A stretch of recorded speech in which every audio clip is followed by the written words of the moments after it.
Welcome, everyone. Thank you for joining our webinar on supporting community transport quality and sustainability, piloting a national community transport pricing model. I am Emilie Alexandre, and I'm the Business Development Manager at iMOVE, and I will be moderating this webinar. First, I would like to acknowledge the traditional custodians of the various lands from which we meet today, and the Aboriginal and Torres Strait Islander people participating in this webinar. I'd like to pay my respects to elders past, present, and emerging. Please use the Q&A section on your screen to submit your question. At the end, we will go through the questions. This project is a collaboration between iMOVE, UniSA, and the Australian Community Transport Association. We have Akshay Vij, Associate Professor at the University of South Australia, and Murray Coates, the CEO of Australian Community Transport Association, that are about to do that presentation. Thank you. Thank you, Emily, and welcome everybody to this afternoon's presentation. We're really pleased to have you here, and we look forward to questions and insights. This project, the whole journey has been a real collaborative process, so we want to continue that as we move forward. So today, I'm just going to give you some context into why ACTA, the National Peak Body for Community Transport, started pursuing this project, and why we brought groups of people together, and how it all came to life, I guess. And then Vij is going to talk about the detail of the academic research, what we found, and then we'll be open for questions afterwards. So we'll go to the next slide. And I just thought it was a good place to start in terms of ACTA's core values, because this really drove how the project worked. And there's a couple of values there that were really crucial in this research. The first one being collaboration, in terms of we wanted to make sure we did it with the sector and not to the sector. We wanted to also make sure that we were fulfilling our value of sustainability, because, as I think Vij will indicate later, the sector was very much in an unsustainable condition.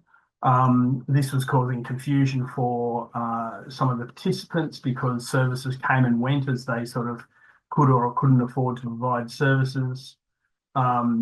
And there was no real sort of long-term future where a lot of community transport services could actually plan for themselves. So that was really important to us, as was innovation, to try and find a new solution. And support for us is about finding solutions. We all have challenges in what we do, but one of ACTA's core values is to support and find solutions in what we do, not just come up with all the problems. So that sort of contextualizes, I guess, where we were coming from and how we wanted to run this project. For people who are not familiar with community transport, this is just a really quick model of how we look upon it. People often say to me, well, what's the difference between community transport and a taxi or an Uber or something like that? And really the core aspect of it is that it offers a whole lot of value add processes that other forms of transport don't necessarily offer. And it's a continuum of services, from anywhere from assisting people out of their chair and to the vehicle, and from the vehicle to whatever activity they're going through at the highest level. And then at the lowest level, I guess, a number of our members also do first mile, last mile, which is about getting people to public transport if their local public transport's not accessible. So we see community transport fitting in to what's already out there, and everything has their place. But community transport particularly has this niche about value add and being able to provide people with those little extra things they do. And on the right-hand side of your slide there, just it's a very simple list of some of the things that community transport actually does: medical appointments, social activities, shopping, recreation activities. We're also working with some members around work and education. I think most people, and the study we did sort of focuses more on the aged care sector, but certainly we work across a range of what we call transport disadvantage. So why bother? Who cares? It's really interesting that the Royal Commission actually identified the importance of people getting out of their own house and accessing the community, and that transport was a key part of that.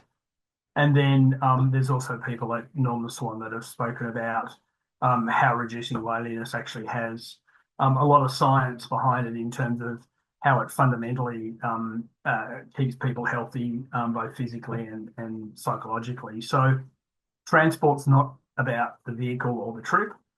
That's like the hammer in the toolkit of a tradie. Really, the important thing for community transport is all those things that actually happen around the transport that really adds value to people's lives. So, what was the problem we were trying to solve? So these were some of the things we were thinking about before we even went anywhere near iMOVE or the University of South Australia. We needed a model that was sustainable, but we didn't want to lose quality because it's very easy just to go, oh, well, the quickest way to maintain sustainability is just to cut the quality. You know, you cut all the edges off and you end up with something completely different that's not what the participants who are using these services need. So it was crucial to get that balance right. We wanted to make sure that we managed change during an improvement process. We recognised that people and um, services and governments need time to think these things through. We need to have some pretty sustainable debate, ask the hard questions, check rabbit warrens, because I think we went down many rabbit warrens and the data showed us that maybe something that existed in the sector as a belief wasn't supported by data. So we wanted to make sure we had some of those robust discussions. Obviously, we needed a model that worked for the end user. Although we represent service providers, there's absolutely no point designing something that the end user doesn't actually want to use. So that was something crucial that we had at the forefront of everything we were doing. We wanted a common model across the nation. At the moment, even at the Commonwealth level, we've got about 8 different ways of funding community transport. Um, Not only is it a nightmare for the sector, but it must be a nightmare for the Commonwealth in terms of having to manage all the different contracts and all the different pricing points and all those things. So we needed something that was a common model across the nation and could be applied in every situation. So that was something that was pretty important. And collaboration across the sector and policymakers. So I'll talk about the magic box shortly, but it was important that this wasn't something that happened in a dark room and it was, hey, presto, here's the answer, that it was something that we worked on over time. And that's why it took us 18 months. And we wanted something that was really easy and fair to implement. So we didn't want something that required, 13 accountants sitting in the back room trying to work out, how much they'd done or how much they hadn't done and how much they could claim and how much they couldn't claim. One of the key things we started talking to Vidge about in the early days was this has to be really simple and it has to be implementable, not something uh, that looks really great on the outside that doesn't really cut the mustard. So we solved these challenges through several structured mechanisms. So we had a representative national working group, and we set some very clear expectations on that working group in terms of what we wanted from them. I think one of the key things that we did was ACTA did most of the work, and the working group did most of the teasing, discussing, approving, modifying, changing to make sure we ended up with the best possible result we could have. We had representatives from regional, rural, and remote. We had people from large, small, and medium organisations. So we worked really hard at that. It was a little bit challenging around the First Nations space. We had a number of organisations that started with this and then couldn't continue, which was very unfortunate. And I think Vidge will talk about that a little bit later. And we wanted some independence. So this is where we went to iMOVE and to the university and said, hey, can you help us with this? We need somebody who's going to challenge us, push us, somebody who's going to, make sure that our beliefs are actually true, and bring some new knowledge to the table as well, was really important. We wanted to use real data and in a real operational environment. And ACTA had actually done that in a very small way before we engaged iMOVE and the university, but we needed somebody to test that for us and make sure that it was actually independently right. We wanted a continuous improvement framework, and we used a sprint process to do that. So we looked at different issues in a sprint model, so that we were actually focusing on detail in a range of different components, and that it wasn't just this big sort of bunch of cotton wool that was really hard to wrestle with. And that sprint framework, I think, worked really, really well and enabled us to produce the material for the working group in a really structured way that they could digest, absorb, go and look for evidence, talk to their staff, and then come back to the working group and provide that sort of level of feedback. Crucial things for us in the challenges of solving this was about building trust, whether that was trust in the working group, trust in government. We spent a lot of time talking to a whole range of stakeholders after each working group meeting, whether that was state or federal governments, whether that was other components such as CODA or OPAN, which obviously represent service users. And we had to build that trust in a way that we could have some pretty hairy discussions. But everybody was confident that we could work through those, and it wasn't about running around penny, the sky's fallen in. It was more about how do we build that trust so we can have some of those really difficult discussions, but also head off in a common direction. So they were the sort of key things that brought it together. This is the magic box I referred to, and I think the reason we got such a great outcome was because we had the sector in the working group, we had the University of South Australia, we had the department, and we had ACTA as the national peak body, sort of pulling all that together with the project in the middle. And then, of course, outside that, we had iMOVE, who helped us with the funding of this, and they also they were fantastic to work with in terms of making sure the project was on track and was doing what it actually needed to do. So I think the co-design and collaboration within those stakeholders on your screen was absolutely crucial, because I think otherwise we could have just ended up with another report that isn't necessarily much use to anyone. This is the sprint diagram that I talked about before. So it was a circular process where we allowed ourselves to get start off with a policy area, discuss it, go and get some subject matter experts if we needed it. So, for instance, in the coal environment, cultural and linguistic backgrounds, we went out and got specialist advice about that. We could bring that back to the group. We could talk about it again, and then the grey line in the middle is, we get to number 4 and we go, we're not ready to make a decision, or this still doesn't make sense, and we'd go back to number 2. And at that stage, we might say to the university, hey, we need more insights about this, because it's really not making sense, or it's not gelling, or it's not people's experience in the real world.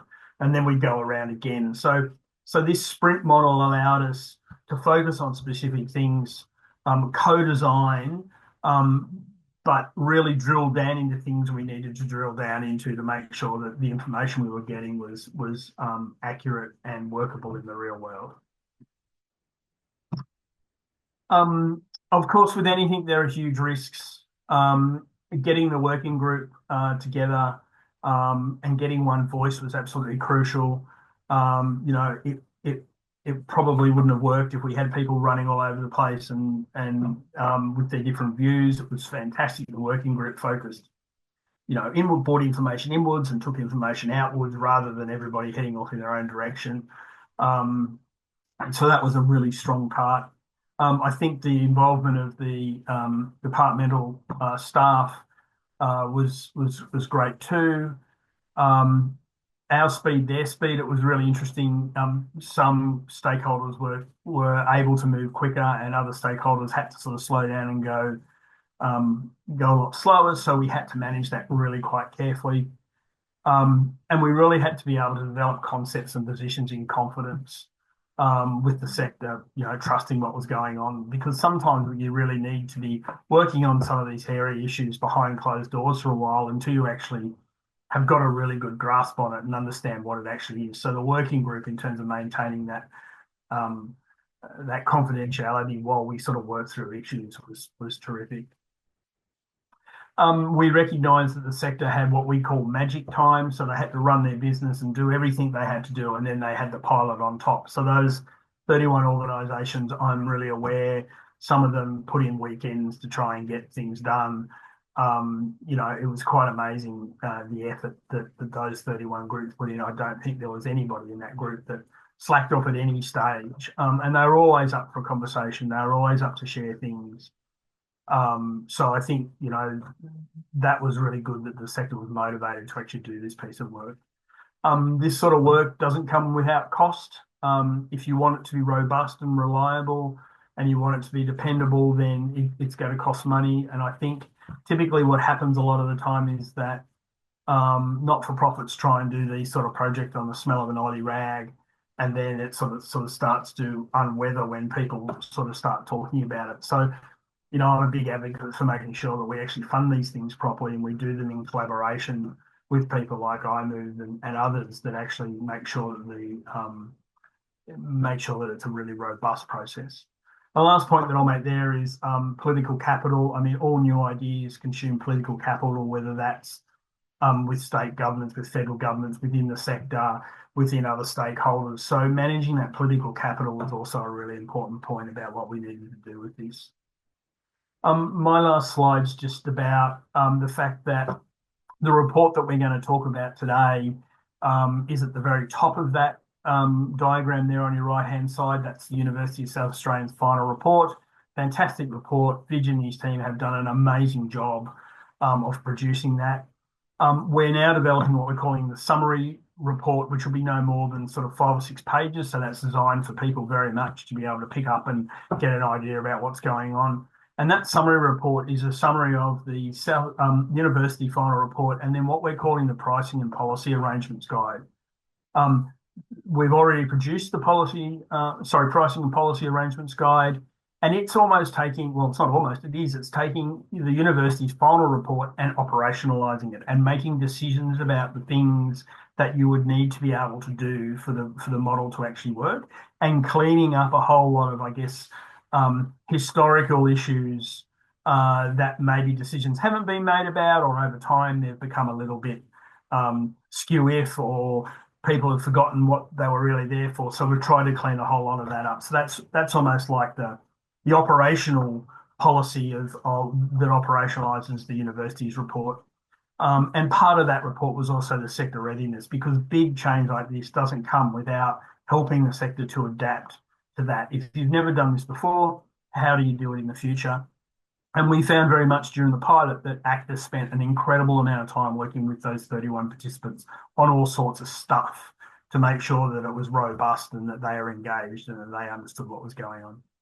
And then lastly, we've got some pilot case studies which we designed just to pull out some best practice and to also, again, bring that consumer voice into it in terms of what it actually meant and how some of these things impacted with consumers. So that's sort of the context, and that's what we've ended up with. So this little map here is all the bits and pieces, the jigsaw puzzle of the work we've done. Again, I'd like to thank iMOVE and the 31 participants in the pilot. And now you get to hear the exciting stuff, which is Vidge talking about the results. So over to you, Vidge. Thanks, Murray. And before I get going, I just wanted to acknowledge that a number of people have contributed to this study. So just a special shout out to Simon Sun and Helen Barry from UniSA and Daniel Rutia from ACTA, because without them, none of this would have been possible. So without any further ado, let me just dive straight in. So Murray's already motivated the study broadly. Specifically, the brief that we received had 2 objectives. One was to really understand cost differentials in terms of providing community transport across all sorts of different contexts. So what are the key drivers of those cost differentials in terms of geography, in terms of client needs, distances, travel times, etc.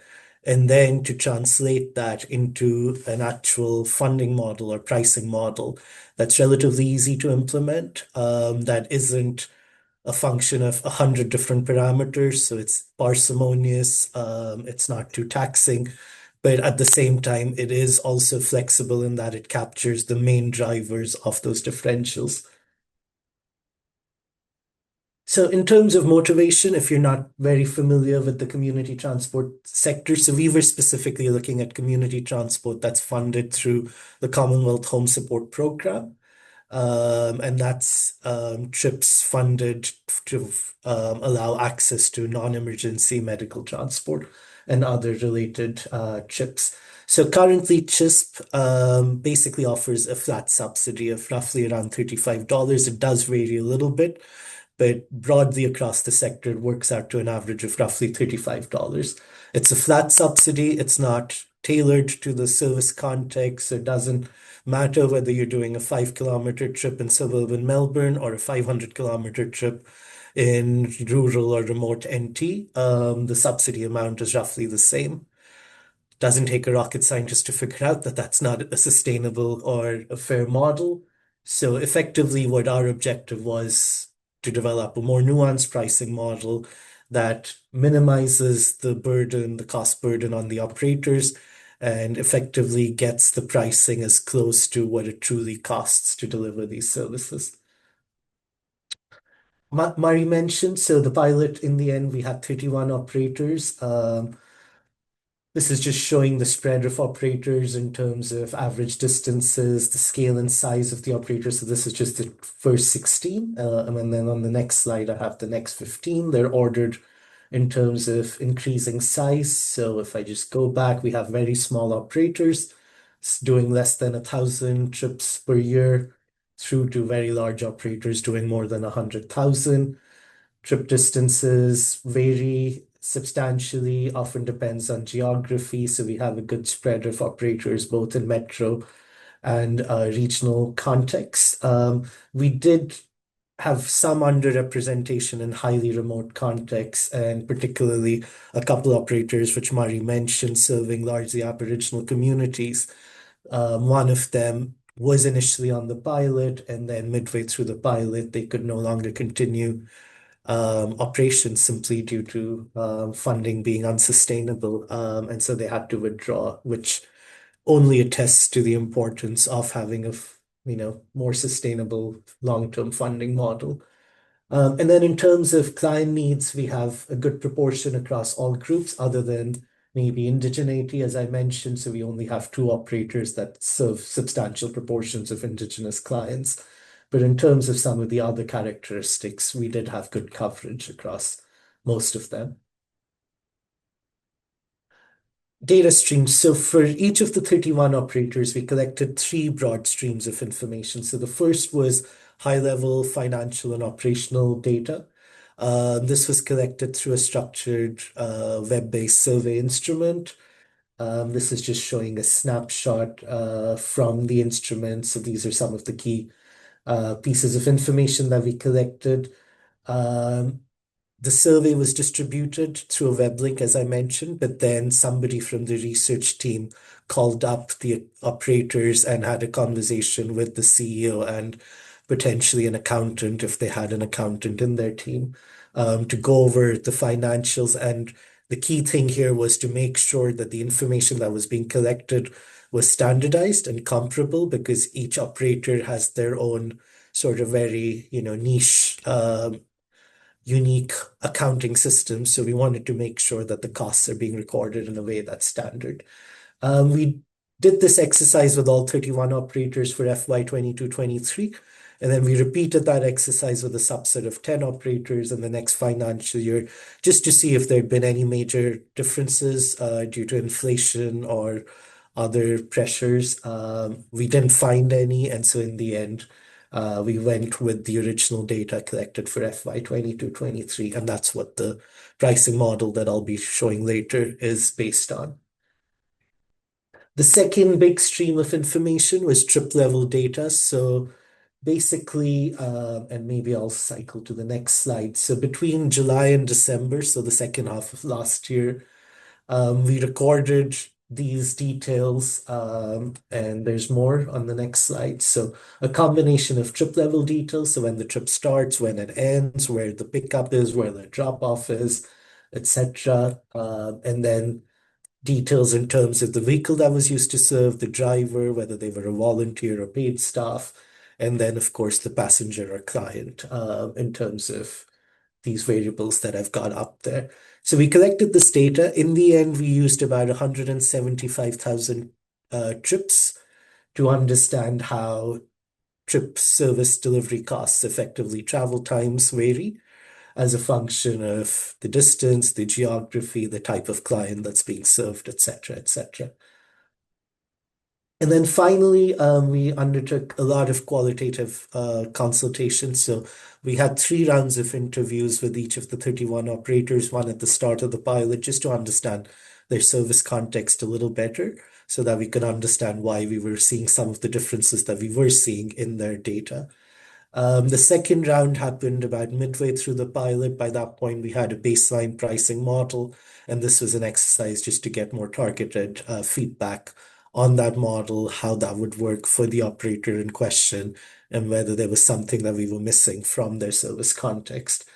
And then the last set of interviews we've been doing after the pilot over the last 2 months, just giving final feedback, but also trying to identify areas where operators can potentially improve in terms of their labor utilization, their capital utilization, just cost-cutting measures based on being able to compare data across 31 operators.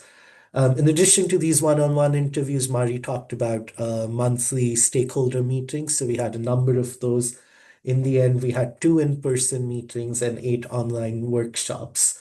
So there was a lot of co-design, and it was very iterative.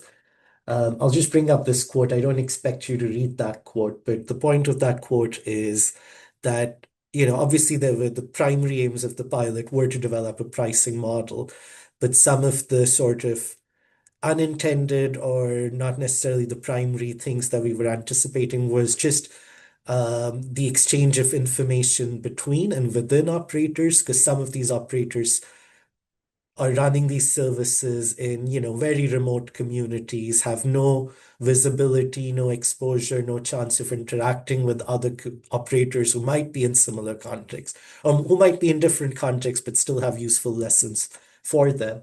And so what the pilot really facilitated was that exchange of information on the sidelines, and just opportunities to improve business, to run more efficient, more lean services, and also just to build that camaraderie within the sector. So that was a beautiful aspect of the study. But then, so we have all this data. So in terms of the methodology, there was a lot of debate and discussion around it. Broadly, there's 2 ways that we can do it. We can do a top-down approach where we take all costs. We obviously try and calculate or infer what proportion of those costs can be attributed to providing community transport and what proportion of costs maybe have to do with other aspects of the business. Because keep in mind that a lot of these operators, they don't just do transport, or even if they just do transport, they don't just do community transport. They might also do school runs. They might do all sorts of other things. And then beyond transport, many of the operators also do home support and other forms of care, etc. So the key thing was to be able to extract the costs and that are directly attributable to community transport. And then in terms of trying to understand how those costs relate to actual service outputs, we used a top-down approach. So we took all of the costs and we then tried to apportion them to trips, individual trips, as a function of the kind of trip, the length of the trip, the kind of client, etc. Now, that top-down methodology stands in contrast to a bottom-up methodology, which would try and cost everything at the margin. So in a top-down, you're taking all costs and you're apportioning them. In a bottom-up, you'd literally try and count the cost of every minute of vehicle time, every minute of driver time, every, cent on fuels, on insurance, etc., and trying to tie it to a specific trip. The big difference between the top-down and the bottom-up methodology is that the bottom-up methodology implicitly assumes a marginal cost approach, that the price that we estimate is equal to the cost of providing one extra trip. So it doesn't necessarily account for the fixed costs. It only accounts for the marginal cost. It also implicitly assumes that the operators are functioning at peak efficiency, that drivers are never idle, that vehicles are never underutilized, etc., which is obviously a bit of a stretch. especially when we're talking about the community transport context, where the number of trips served are often quite small. There simply aren't those economies of scale and scope that would make a 100% efficient model possible. And so that's why we took a top-down approach, because we understand that those kinds of efficiencies are simply not realistic in some of the service contexts where community transport is funded through the CHSP program. By using a top-down approach, our approach implicitly captures things like dead runs, no-shows and cancellations, idle time, underutilized time, etc. So in some ways, our model is a descriptive model of what it costs, not necessarily a normative model. But that was a deliberate decision, because what might be a normative model on paper may simply be unfeasible in practice. And so there was no point in trying to tailor our pricing model to that. So this is the final pricing model. A lot of work went into developing that. That is sort of the output from the study. It's relatively simple, so I'll just point out what the key components are. So what you have on the left, this matrix here, those are the fixed costs. So regardless of the trip distance, if you're serving somebody who we classify as low needs, and I'll talk about what that means in a second, in a metro or regional context, you have a starting trip cost of $32, what would be called a fixed flag fall fare in a taxi service. That's what it amounts to. So these are the fixed costs. As you can imagine, serving clients in rural and remote contexts costs more, and it costs more primarily due to higher capital costs. So there's greater vehicle wear and tear, fuel is more expensive, etc., etc. And then low and high needs, I'll talk about how we identify those, but broadly, clients that have higher support needs require, higher or more expensive infrastructure. And so that's baked into these higher fixed costs. And then we have a distance based component. So that's the variable cost. And again, these vary across both client needs and geography. So just in terms of the support needs, what were the key support needs that we identified? So in terms of client demographics, three characteristics. So if the client has some sort of physical support needs or psychological support needs, so that could be whether they use a wheelchair or crutches or need some sort of assistance with their mobility. It could also include clients with intellectual disabilities, autism, etc. And then the third group corresponds to language support needs. So these are clients who don't speak English as their native language or struggle to communicate in English. And so with each of these three groups, higher support or more support is needed. So with physical support needs, often you need vehicles that are able and compatible with wheelchairs or other mobility aids. Those cost a little bit more. With psychological support needs and also with language support needs, you actually need more investment on the labor side. So you need specialized staff that know how to, well, with language support needs, you need interpreters. So they need to be able to speak the language of the client. With psychological support needs, you need workers who are trained to handle clients with dementia, intellectual disabilities, etc.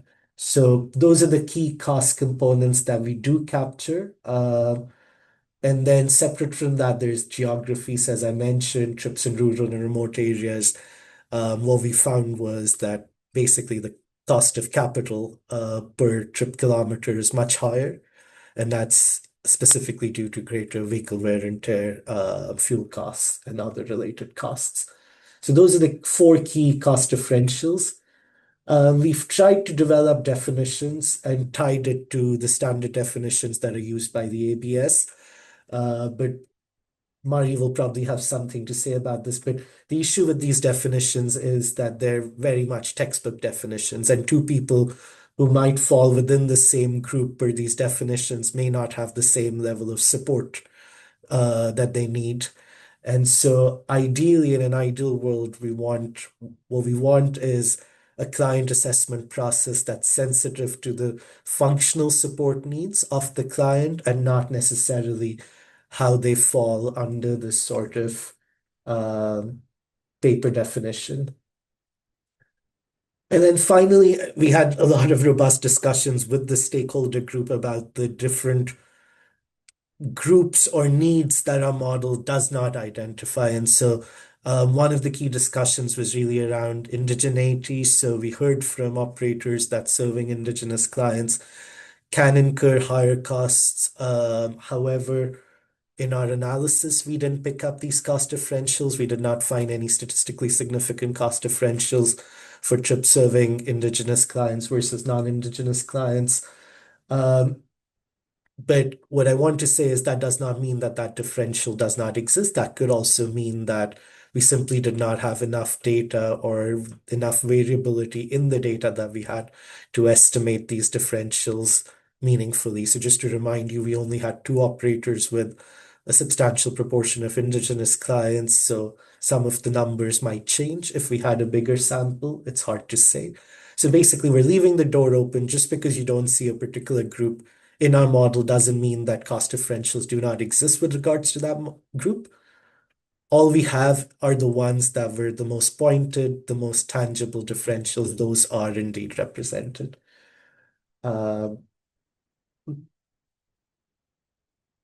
So that's the final model, like I said.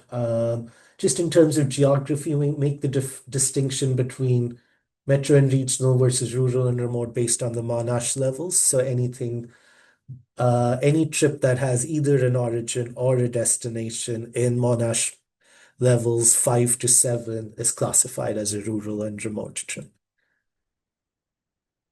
So this is just an example, just to show you how that formula translates into actual trip level costs. So if you're doing a 5 kilometer trip, depending on where you're doing it and who you're serving, you can expect to get between 40 and 90 or 39 and $94. And then if you're doing a 50 kilometer trip, as you can imagine, you get substantially more. Just want to remind you that the current Commonwealth subsidy is about $35. So obviously these costs are much higher. Well, we actually estimated, so this model was developed obviously through some iterations, and basically what we've tried to do is, so what we estimated was that across our 31 operators, on average, it costs about $67 per trip. So that's almost twice as much as the current subsidy level of $35. So that just again reinforces how the current subsidy is simply not sustainable. But then what we've done is we've taken that headline figure of $67 per trip and we've tried to develop a pricing model that on average still costs about $67 per trip, but that tries to distribute those $67 per trip in a manner that's more equitable, that's fairer, and that's sensitive to some of these key cost differential parameters. And so that's how these numbers work out. So just in summary, key features, our pricing formula recognizes the key cost differentials in terms of geography and in terms of client needs. Something that I haven't talked about yet. So if I just go back to the formula, the variable part of the formula is calibrated to distance. Again, we had a number of robust discussions with the working group about whether distance or time is the appropriate metric, because specifically a lot of operators in metropolitan context, particularly in Sydney and Melbourne, where congestion is probably at its worst, were arguing that distance is simply not a fair metric because a kilometer in Melbourne is not a kilometer in rural or remote NT. So we've tried to account for that by having differential distance-based rates. So that's why you see this 9 cent difference. And in fact, a kilometer in metro context costs more than a kilometer in regional or remote context. Now, I understand that obviously these cost differentials will not be perfectly tailored to every single context. So even within Sydney, if you're doing trips in the suburbs, you might have higher travel speeds, whereas if you're doing it in the CBD, you might be stuck at 20, 30 kilometers. So I do want to acknowledge that no pricing model will ever be perfect. It will never capture every single edge case. But what we've tried to do is, with relative parsimony, create a model that's still equitable and fair. So this is just the last couple slides. So this is showing how the model performs across the 31 operators. So one of the goals was to make sure that nobody is worse off. That would be very hard to do given that the current subsidy really only covers 50% of the cost. But still, we wanted to make sure that nobody was going to get a worse deal. So that definitely held up. I talked about how the model was recalibrated and adjusted to make sure that in the end, the average cost is equal to, or the average subsidy or price is equal to what we estimated to be the average cost, which was roughly $67. And then this is talking about how different operators within our group of 31 are likely to perform under the proposed pricing model. So I want to point out that even under our pricing model, not everybody will be 100% sustainable. One is just because of the challenges of how every context is so nuanced. But then the other thing I also want to point out is that our model is a descriptive model, as I mentioned, so there are some inefficiencies baked into these estimates. Some of these inefficiencies are, they can't be helped. The context is so small, the market area is so thin, there's simply not enough volume. But then some of the other aspects of the business could potentially be improved. Part of what we've done as a corollary to the main objectives is to identify these areas of efficiency gain and to work with operators to then implement them. So it was never a goal to some extent to make everybody fully sustainable, given that there are some of those efficiency gains that need to be realized. But at the very least, it does make everybody better off and brings the sector significantly closer to being fully financially sustainable. So that's my concluding slide. Basically, what Murray said, a lot of effort went in, and there was a lot of co-design, a lot of engagement, a lot of different stakeholders, etc. And what we hope to have produced is a model. It's not the end, it's the start. A model that can hopefully get the sector closer to being sustainable and financially fungible in the long run. So I'll stop there and we'll take questions now. Thank you, Vij, and thank you, Marie. I find it very interesting, and yeah, as you say, hopefully that will change. We've got a few questions in the box, so if you do have questions, please put them in the Q&A box. But there's so far there's about 4 of them, so I'm gonna read them out, and Vij and Marie, you can answer them. First one is more a comment. It sounds as though the study encouraged cooperation and collaboration across community transport operators, as opposed to competing with each other. Yeah, Murray can probably add Yeah. to that. Yeah. Yeah, sure. Look, I think that's exactly right. I mean, we in a broader context, I guess, we see most of the markets that community transport's operating. Well, we don't even see markets, but they're failed, and therefore trying to compete. The whole economic premise of trying to compete is to drive price down and drive quality up, essentially. But what we find in these failed markets is that the only thing that happens is that service quality actually reduces. So that was a premise, I guess, that we operate in every day. But it was crucial that we also had people on the pilot that were keen to collaborate and keen to co-design. So that was a really important thing, and we'd encourage that going forward. Thank you. Got a question from Paula at Transport for New South Wales. Were carers' voices included in this research? Yeah, look, it's an interesting question. And yes, they were. We engaged with peaks rather than individuals around what it was looking like. OPAN, the Older Persons Advocacy Network, has also put out a really good position paper while we were actually doing this research. So we consider that piece of research. And then, as I said, we checked in with some of the consumer peaks from time to time. So a crucial one that we obviously wanted to understand better when we were having this amazing discussion that Vid was talking about time and distance, was to check in with consumer groups around, well, what would their preference be? How would it work for them? And the feedback we got was that really they wanted more of a fixed cost that they could depend on. So they wanted to know that it was 10 kilometres, the hospital was going to cost them this, not this much, not be stressed out with their budget and go, oh, well, maybe on that day there's roadworks and therefore it's going to, take me a longer time.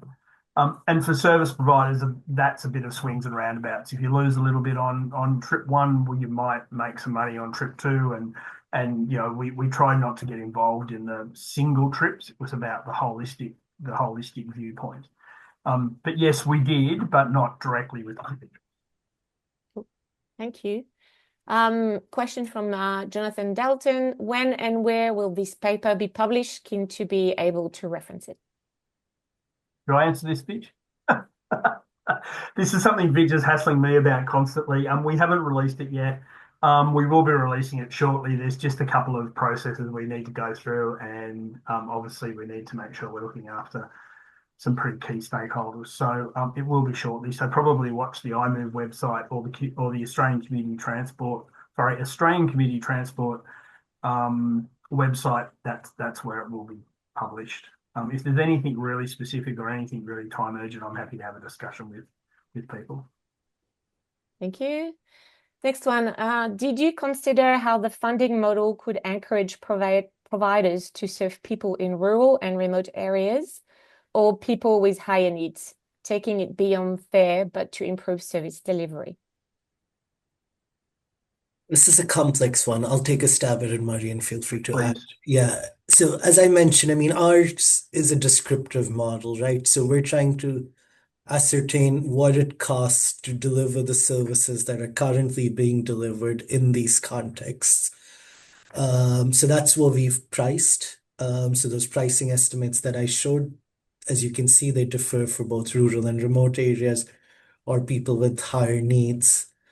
But in terms of how that could be further improved, I mean, that was beyond the scope of this work. Murray and I are trying to stand up a parallel piece of work that's looking at some of the benefits that community transport generates and how those benefits correspond to the kind of services that are being delivered. So when Murray was talking about curb to curb versus chair to chair and all the wonderful add-ons and welfare checks and support that community transport providers provide, that's where I think we'll look into that in further detail as to how could services be further improved, what it would cost, what would be the benefits that would be generated in terms of health and well-being, social inclusion, social capital, all of that stuff.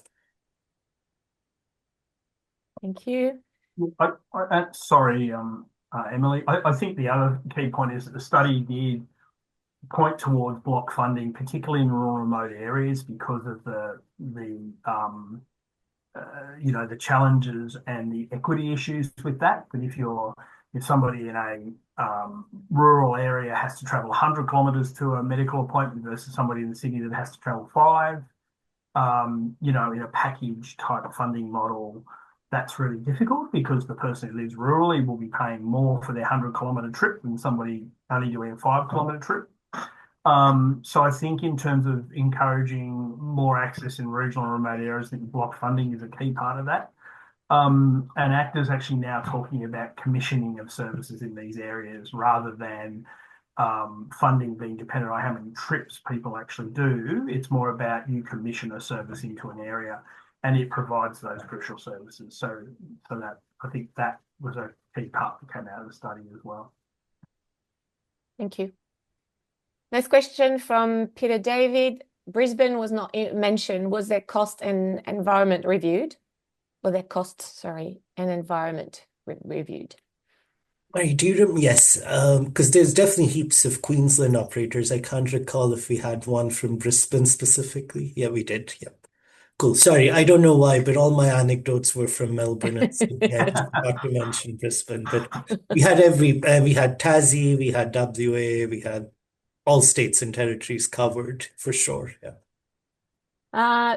Question from Oliver here. Is there a significant cost differential in the modal per kilometer between using electric and fuel combustion vehicles? So this was a question I think we entertained at the beginning of the pilot, and we thought about it. Ultimately, I mean, we made a discussion that we didn't want to prescribe a particular kind of service delivery, so we just wanted to estimate on average, this is what it costs. And if you can, as an operator, figure out a cheaper or more efficient way to deliver those services, good on you.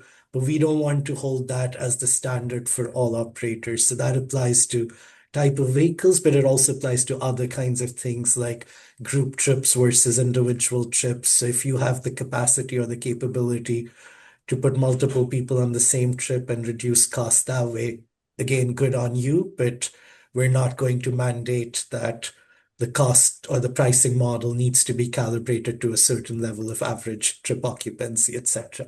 So that still applies to that question. And so we didn't really look into it in any further detail. I remember a couple of anecdotes at the first session when we were discussing this.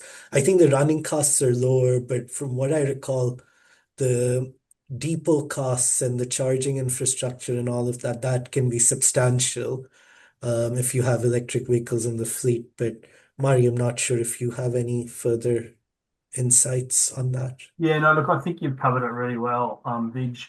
I think the other thing is that they're at the moment across the nation, there's not a high uptake of electric vehicles at this stage. There seems to be a number of hybrids, but there's not a high uptake of electric vehicles at this stage. ACTA's working to try and support organisations to make that change. And that's in very preliminary early days, but yeah, the study just didn't stretch to be able to look at that level of detail. Thank you. Did the people involved in co-design receive any reimbursement? Would you consider this in the future? Yeah, look, we'd love to reimburse people. We paid as many costs as we possibly could. So we had a number of face-to-face meetings where everybody came together in one place. We paid for flights and accommodation and meals and that sort of stuff when we did that sort of stuff. There was some reimbursement paid for some organisations that had to either upgrade their IT or implement IT so that we were getting reliable and constant data. And that wasn't an ongoing thing. That was just about helping people get through that. So we looked at a variety of different ways to help organisations recognising that this was an extra. But I think as I said before, the 31 organisations were magnificent. They were doing this in their magic time. Rather than actually doing it, as a standard part of their business. And ACTA did most of the, well, I shouldn't say most, but we did a lot of the documentation, the discussion papers, called the meetings. We were the secretariat. We did all that stuff, so people had to turn up and contribute, not go, those meetings we all go to and you get 13 different things you've got to do at the end of it. And you think, oh, why did I go to that meeting? I haven't got time to go to the meeting, let alone do all the follow-up action. So ACTA took a really active role in making sure that there weren't too many of those follow-up actions, recognising that also the aged care sector is going through enormous change at the moment in a whole range of areas, not just community transport. So, there was a double bunger there for some people that they all came up trumps. Thank you. The two next questions are quite similar, but it's more around group pricing, as group pricing being considered in the pricing matrix, for example, multiple people traveling at the same time in a bus as opposed to a car. Have you considered that? Yeah, so I alluded to that in response to the electric vehicle question. So same idea. This was, I think, more a point of discussion throughout, because obviously this applies to all sorts of contexts and operators. Look, same answer. We didn't want to disadvantage operators who are not able to do group trips, or advantage or privilege operators that are able to. So, because there's certain service contexts where the number of trips or the trip volumes are so little or so small that it's simply not feasible. But at the same time, if you're in a context where it's feasible and you've invested in the technology to make that possible, then that should be rewarded, was sort of the idea. And so basically, we didn't want to have, because in effect, what would happen is you would have a lower cost for group trips, right? But if you have a lower cost for group trips, then you're taking away that incentive to have those efficiencies, etc. So there was some discussion around it. In the end, we decided we didn't want to prescribe a particular kind of service model. And so we left it outside. So it's implicitly absorbed within the price estimates. Thank you. There's last two questions. There was a community transport federal iMOVE project conducted by UTS in 2021-22. Was this research used to inform your project? Yes, yes, it was. Yeah, and it's referenced in the report. It basically confirmed a lot of, the motivation for the pilot, etc. It's probably not as quantitative or as data heavy as the work we did, but it was definitely identifying the same issues and pointing to similar solutions that we've ultimately arrived at. So yes, we did. Right. Next one. How did you prevent data exchange to other providers, competitors when collecting the data for the study?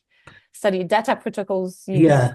Well, we went through ethics, obviously, and then we basically got the data directly through the IT vendors who were um, basically collecting it on behalf of the operators. And so basically, an operator never saw another operator's data ever. Any data that was published was anonymized. And only the people listed on the ethics protocol, which was pretty much only the UniSA research team, not even ACTA, had access to the confidential aspects of that information. So even in our meetings with Mari, like we had to be somewhat confidential about who we were talking about, etc., etc. Thank you. Last question, and then we'll wrap up. What is your definition of community transport? You seem to emphasize services for people supported through government program, such as CHSP or NDIS, but what about those who are geographically excluded yet do not qualify for any funding, simply members of the community who have no access for transport? Is there any funding that could support services in areas with no transport that rather than being tied to individuals? Yeah, I mean, I'll just point out that we only looked at CHSP, but obviously community transport is well beyond that. And so I'll pass over to Mari to talk about that. Yeah, thanks, Vij. I mean, the project initiated out of CHSP, so I guess that's primarily where this work sits. But just talking outside this project, I guess ACTA's actively working with other state and territory governments, and we invite more interaction around this issue. We did a project for the Victorian government last year called the Victorian Mapping Project, which I think is basically talking about the sort of things that you're talking about, and found community transport is used by all sorts of populations. And as I said, we're also working with some members around how do you provide community transport for youth employment or traineeships, particularly in rural and remote areas. So there's absolutely an acknowledgement that there are other forms. I guess we probably draw the line in terms of saying community transport isn't a subsidy for public transport. So if you're in a place and there's no public transport, then community transport may or may not be the option. But it's not that community transport is, there's no public transport, therefore we need this option. There are certainly other options, I think, that still meet the needs of communities, but maybe don't need all those add-on things that we spoke about at the very beginning. All right. Thank you very much, Marie. Thank you very much, Vij. That's a beautiful project and a great webinar. Thank you very much, everybody, for attending. I'll see you later. Bye-bye.